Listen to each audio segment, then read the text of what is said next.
आज की कहानी है कौवा और सांप। एक दिन एक कौवा घोंसला बनाने के लिए उपयुक्त जगह की तलाश में था। कौवे को जंगल में घोंसला बनाने की जगह मिल गई। कौवा तिनका तिनका इकट्ठा करके घोंसला बनाता था। एक दिन कौवे ने उसके घोंसले में अंडा दे दिया।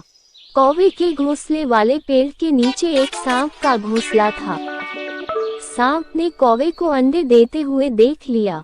सांप को कौवे के अंडे का लालच था।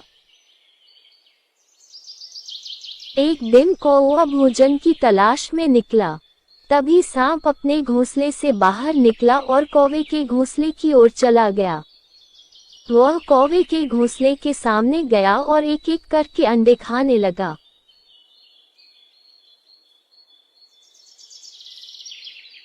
फिर सांप अपने घर वापस चला गया।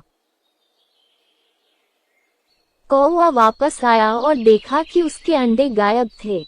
अंडे न मिलने का उसे बहुत दुख हुआ। कौवा चिल्लाने लगा कि मेरा अंडा कहाँ गया।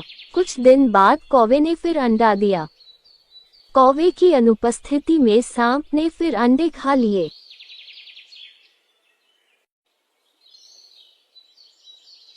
कौवा वापस आया और देखा कि उसका अंडा गायब है। कौवा बहुत चिंतित हुआ और उसने पूछा कि अंडे कहाँ जा रहे हैं। कुछ दिनों के बाद कौवे ने फिर से अंडे दिए, लेकिन इस बार वह भोजन की तलाश के बहाने पास के पेड़ में छिप गया। कौवे ने देखा कि एक सांप उसके अंडे खा रहा है। कौवे को बहुत गुस्सा आया और उसने सांप को मारना शुरू कर दिया, लेकिन कौवा असफल रहा।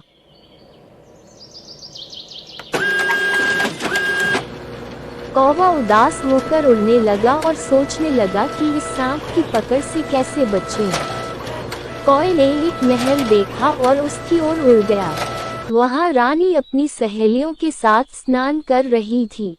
रानी के आभूषण बगल में थे। उस आभूषण को देखकर कौवे के मन में एक विचार आया। कौवा गहनों के पास गया और मोतियों का हार लेकर उड़ गया। रानी की सहेलियां कौवे को देखकर चिल्लाने लगी और बोली, सिपाहियों, कौवे को पकड़ो और जैसे भी हो गहने ले आओ। सिपाही कौवे के पीछे दौड़ते रहे।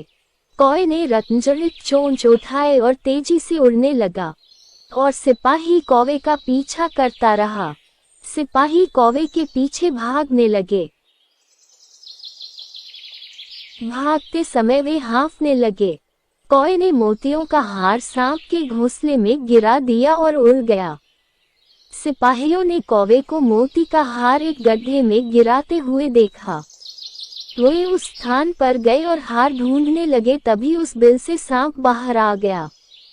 सिपाहियों ने डंडे से सांप को मार डाला और हार लेकर चले गए। सांप को मरा हुआ देखकर कौवा बहुत खुश हुआ। तब से कौवे ने अंडे दिए और अंडे फूटे। वह बच्चों के साथ खुशी खुशी अपने दिन बिताने लगा। कहानी से सीख। हमें इस कहानी से यह सीख मिलती है कि कभी भी निर्बल का फायदा नहीं उठाना चाहिए।